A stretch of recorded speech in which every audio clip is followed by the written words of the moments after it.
ഇപ്പൊ വിൻ ചെയ്താലും കുറെ പേര് പറഞ്ഞിട്ടുണ്ടായിരുന്നു ഡിസേർവിംഗ് അല്ലാത്ത വിന്നിങ് ആണെന്ന് പറഞ്ഞിട്ട് കുറെ പേര് പറഞ്ഞു. പിന്നെ 50 ലക്ഷത്തിന് കിട്ടിയതിനെ പറ്റിയിട്ട് അങ്ങനെയൊക്കെ കുറെ പേര് പറഞ്ഞു.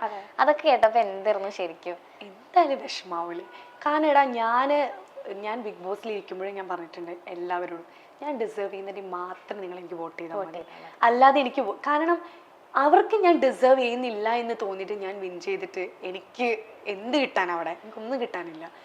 ഞാൻ അവിടെ 100 days നിൽക്കുക എന്ന് പറയുന്നത് അതൊരു സിമ്പിളായിട്ടുള്ള കാര്യമല്ല. അവിടെ നമ്മൾ ആര് സപ്പോർട്ട് ചെയ്യുന്നുണ്ടായാലും എങ്ങനെ നിന്നാലും നമ്മളാണ് അവിടെ നിൽക്കേണ്ടത്. നമ്മൾ മെൻ്റലിയും ഫിസിക്കലിയും നമ്മൾ സ്ട്രോങ് ആയിരിക്കണം. കാരണം ഞാൻ ഒരുപാട് പേര് അവിടെ വീക്കായിട്ട് ഞാൻ കണ്ടിട്ടുണ്ട്. എന്നെക്കാളും ഏജ് ആയിട്ടുള്ള ആളുകൾ പോലും ഒരുപാട് വീക്കായിട്ട് ഇരിക്കുന്നത് ഞാൻ കണ്ടിട്ടുണ്ട്. അപ്പോഴും എന്നോട് തന്നെ എനിക്ക് അഭിമാനം തോന്നിയ കുറേ നിമിഷങ്ങൾ ഉണ്ടായിട്ടുണ്ട്. കുറേ പ്രശ്നങ്ങൾ വന്നിട്ടും ഞാൻ ഒരിക്കലും പറഞ്ഞിട്ടില്ല എനിക്ക് ഇവിടുന്ന് ക്വിറ്റ് ചെയ്ത് പോകണം, അല്ലെങ്കിൽ എന്നെ കൺഫെഷൻ റൂം വഴി ഇറക്കി വിടുന്നത് ഞാൻ പറഞ്ഞിട്ടില്ല. എത്രത്തോളം എനിക്ക് അവിടെ നിൽക്കാൻ പറ്റും, എത്ര എനിക്ക് സഹിക്കാൻ പറ്റും, അത്രയും സഹിച്ചിട്ട് ഞാൻ അവിടെ നിന്ന് എനിക്ക് കേൾക്കാൻ ആഗ്രഹിക്കാത്ത പല കാര്യങ്ങൾ പോലും കേട്ടിട്ട് പോലും ഞാൻ അവിടെ നിന്നിട്ടുണ്ട്.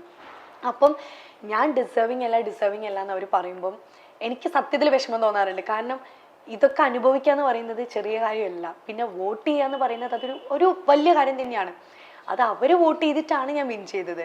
അങ്ങനെ ഒരു വിന്നർ ആയി കഴിഞ്ഞിട്ട് ഞാൻ ഇങ്ങനെ പറയുമ്പം അതെനിക്ക് ഭയങ്കര സങ്കടം തോന്നിയിട്ടുണ്ടായിരുന്നു എനിക്ക് സത്യത്തിൽ. അല്ല, ഈവൻ ഇപ്പൊ ഈ 50 lakhs കിട്ടിയതും അത് വെച്ചിട്ട് പിന്നെ ആ കിട്ടിയ പൈസേനെ ബേസ് ചെയ്ത് പിന്നെ അത് കഴിഞ്ഞിട്ടും ആളുകൾ ഓരോന്ന് പറഞ്ഞുകൊണ്ടിരിക്കുകയായിരുന്നു. ഞാൻ ഇപ്പോഴും കേൾക്കുന്നുണ്ട് അതിനെപ്പറ്റി.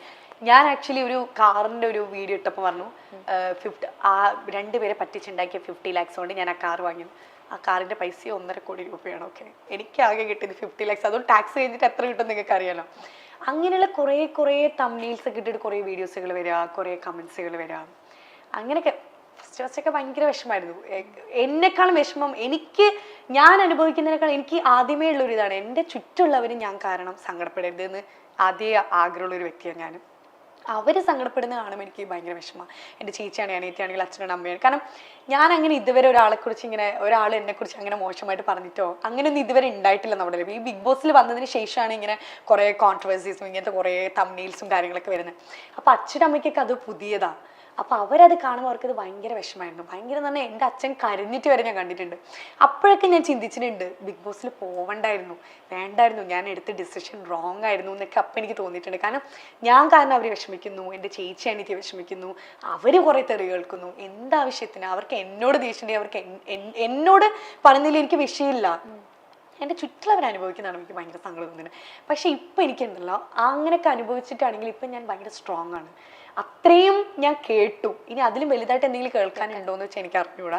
അതുകൊണ്ട് ഇപ്പം എനിക്കതൊന്നും ഏൽക്കുന്നില്ല സത്യത്തിൽ. അതാ ഇപ്പൊ ദിൽഷേന്റെ ഓരോ കാര്യങ്ങൾ വരുമ്പോഴാണ് എല്ലാവരും പറയുന്നത് ഇനി കേൾക്കാനൊന്നുമില്ല, ഒരു ടോപ്പിക്കിനെ പറ്റി ഇനി കേൾക്കാനില്ല എന്നുള്ള രീതിയിൽ തന്നെ പറയുന്നത്. അപ്പൊ എനിക്ക് തോന്നുന്നു ഇനിയിപ്പോ എന്ത് വന്നാലും അത് അത്ര വലിയ ബാധിക്കും തോന്നുന്നു. അതത്രേ ഉള്ളൂ. കാരണം ഒരു പെൺകുട്ടി കേൾക്കരുത് എന്ന് ആഗ്രഹിക്കുന്നതും ആയിട്ടുള്ള, കാരണം അതിൽ എത്രത്തോളം സത്യം ഉണ്ടെന്നോ അത് ബ്ലൈൻഡായിട്ട് വിശ്വസിക്കുന്നുണ്ടല്ലോ ഒരുപാട് പേര്. എനിക്ക് അതിലാണ് വിഷമം. കാരണം ഒരാളൊരു വീഡിയോ ഇടുമ്പോൾ അല്ലെങ്കിൽ ഒരു കടിച്ച പൊട്ടത്തെ തമ്മിലൊക്കെ ഇട്ടിട്ട് ദിൽഷ ഇന്ന ആളുടെ കൂടെ അങ്ങനെയൊക്കെ പറഞ്ഞിട്ട് ഇടുമ്പോഴും അതിൽ സത്യമുണ്ട്. അതിൽ എത്രമാത്രം സത്യം ഉണ്ടെന്നെങ്കിലും അറിഞ്ഞിട്ട് നമ്മളത് വിശ്വസിക്കുന്നതിൽ തെറ്റില്ല. അങ്ങനെയൊക്കെ ആലോചിക്കുമ്പോൾ ഇപ്പം ഞാൻ വിചാരിക്കും നെവർ മൈൻഡ്. അല്ല, ഇപ്പൊ ഫൈനൽസില് റിയാസ് ഉണ്ടായിരുന്നു, അതുപോലെ തന്നെ ബ്ലെസ്ലി ഉണ്ടായിരുന്നു. പക്ഷെ അപ്പോഴും ആളുകൾ പറഞ്ഞത് ഡോക്ടറിന് കിട്ടേണ്ട വോട്ടാണ് ദിൽഷയ്ക്ക്, ആ ഡോക്ടറിനോടുള്ള സ്നേഹം കൊണ്ടാണ് ആ വോട്ട് അങ്ങോട്ട് വന്നേന്ന് പറയുന്നുണ്ട്. അപ്പൊ എത്ര വിൻ ചെയ്യുമ്പോഴും ദിൽഷയ്ക്ക് അങ്ങനെ ഒരു തോട്ട് ഉണ്ടായിരുന്നോ? സത്യത്തില് ഇപ്പൊ അവര് പറയുന്നതിൽ ഞാൻ തെറ്റ് പറയില്ല. കാരണം അവിടെ ഡോക്ടർ ഔട്ടായില്ലായിരുന്നെങ്കിൽ ഉറപ്പായിട്ടും ഡോക്ടറെ ജയിക്കാം, ഒരു സംശയമില്ല. മേ ബി ഞാനൊരു സെക്കൻഡോ തേർഡോ എത്തുള്ളൂ. അതെനിക്കറിയാം. ഞാനും ഇത് കാണുന്നതാണ്. ഞാൻ പുറത്തിറങ്ങിയിട്ട് എനിക്ക് മനസ്സിലായിട്ടുണ്ട് ഈ ഡോക്ടർക്കുള്ള ഫാൻസ് എന്ന് പറയുന്നത് വേറെ ലെവല് ഫാൻസ് ആണോ. അത് പിന്നീടൊന്നും ഇന്റർവ്യൂസിലും പറയുന്നുണ്ട്. അതിപ്പം ഞാനിപ്പം ഡോക്ടർ ഔട്ടായില്ലെങ്കിൽ ഉറപ്പായിട്ട് ഡോക്ടർ വിൻ ചെയ്യേണ്ട ഒരു ഷോ ആണത്. അതിപ്പം ഞാനിപ്പോൾ ഡോക്ടർ ഔട്ടായി, ഇപ്പോൾ ഡോക്ടറിന്റെ ഫ്രണ്ട് എന്ന നിലയിലായിരിക്കും മേ ബി ഒരുപാട് പേര് എനിക്ക് വോട്ട് ചെയ്തിട്ടായിരിക്കും മേ ബി ഞാൻ ജയിച്ചിട്ടുണ്ടാവാം. അതൊന്നും ഞാൻ റിജക്ട് ചെയ്യുന്നില്ല. കാരണം അതൊക്കെ പരമാർത്ഥമായ സത്യമാണ്. അതൊന്നും റിജക്ട് ചെയ്യേണ്ട ആവശ്യമില്ലല്ലോ എനിക്ക്. വളരെ എളിമയോട് അക്സെപ്റ്റ് ചെയ്യുന്നുണ്ട് നമ്മള്. അതത്രേ ഉള്ളൂടാ. കാരണം ആർക്കും അറിയാതെ. കാരണം ഡോക്ടർക്ക് ഒരുപാട് ഫാൻസ് ഉണ്ട്.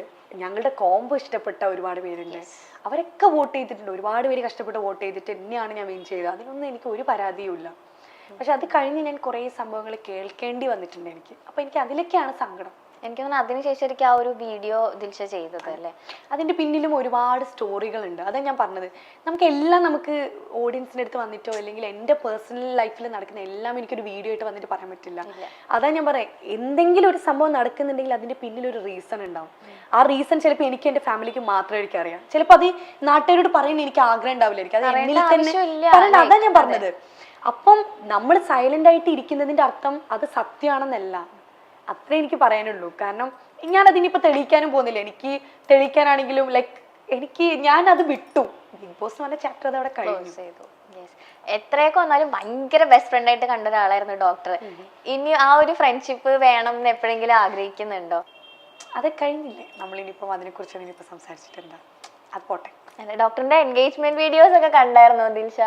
എൻഗേജ്മെന്റ് വീഡിയോ ഞാൻ യൂട്യൂബിൽ കണ്ടിട്ടുണ്ടായിരുന്നു. 2-3 വീഡിയോസ് കണ്ടിട്ടുണ്ടായിരുന്നു. ഇപ്പൊ ആരൊക്കെയായിട്ടുണ്ട് കണക്ഷൻ ഒക്കെ ഉണ്ട് ഇപ്പൊ ബിഗ് ബോസില്? സൂരജുണ്ട് ഹൗസ് വാമിങ്ങിനൊക്കെ വന്നിട്ടുണ്ടായിരുന്നു. പിന്നെ അഖിലേട്ടൻ, പിന്നെ സുചിത്ര ചേച്ചി ഇടയ്ക്ക് വിളിക്കാറുണ്ട്, ശാലിനി, പിന്നെ ജാസ്മിൻ, റിയാസ്, ഡേസി, അപർണ, അവരൊക്കെ എല്ലാവരും നമ്മൾ ഹായ് ബൈ അങ്ങനെ നോർമലായിട്ട്. ഓക്കെ. ഇപ്പൊ ഈ സൈബർ അറ്റാക്ക് അല്ലെങ്കിൽ കോൺട്രവേഴ്സീസ് ഒക്കെ വരുമ്പോ ആ ഉണ്ടായിരുന്ന മെന്റൽ പ്രഷർ, ഭയങ്കര മെന്റൽ പ്രഷർ, എനിക്ക് പറയേണ്ട ആവശ്യമില്ല, അത് അനുഭവിച്ച ദിൽഷയ്ക്ക് അത് നന്നായിട്ട് അറിയാം. എങ്ങനെ ശരിക്കും അത് ഓവർകം ചെയ്തത്? ബിക്കോസ് നാളെ ഇനിയിപ്പോ ഇങ്ങനെ ഒരാൾക്ക് ഉണ്ടായ മേ ബി ഇതൊരു എക്സ്പീരിയൻസ് ആണ്. ഈ എക്സ്പീരിയൻസ് നമ്മൾ ഷെയർ ചെയ്യാന്ന് പറയുന്നത് ചെറിയ കാര്യമല്ല. കാരണം അത്രത്തോളം മെന്റൽ പ്രഷർ അനുഭവിച്ച ഒരാളാണ് ദിൽഷ.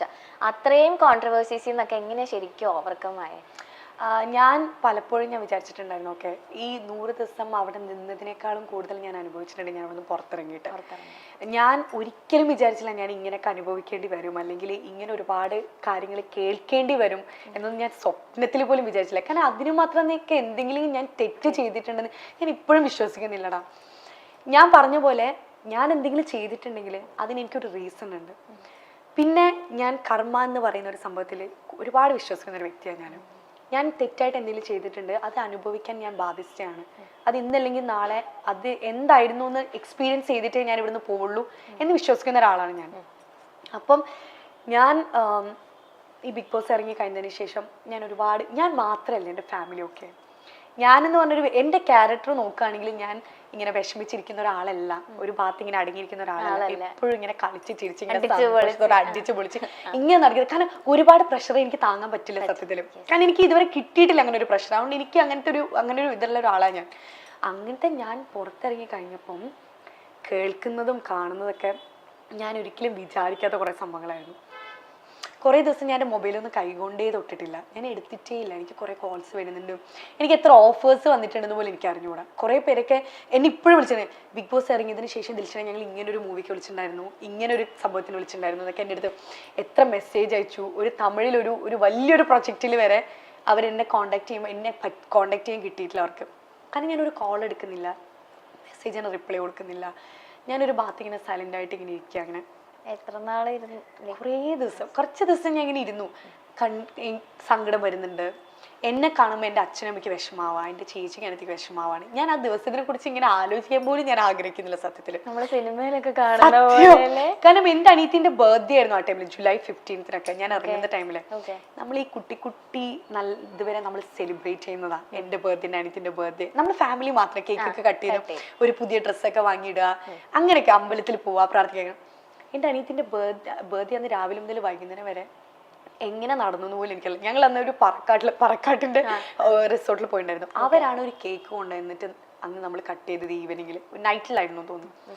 ആ ഒരു സെലിബ്രേഷൻ മാത്രമേ. കാരണം അന്ന് രാത്രി വരെ ഈ വീഡിയോ എടുക്കുന്നത് ഞാൻ അന്ന് രാത്രിയായിരുന്നു. അന്ന് വരെ അവിടെ കരച്ചിലും ബഹളൊക്കെ ആയിരുന്നു വീട്ടിൽ. ചിലർ വിളിച്ചിട്ട് പറയുന്നു, എന്താ പറയുക, ഞാൻ ബൈക്ക് ഓടിച്ച് പോകുന്നല്ലേ, ലോറിൻ്റെ അടിയിൽ പെടാൻ നോക്കിക്കോ, അങ്ങനെയൊക്കെയാണ് വിളിച്ച് പറയുന്നത്. ചിലരൊക്കെ വിളിച്ചിട്ട് നിന്നെ ജീവനോടെ വെച്ചേക്കൂല.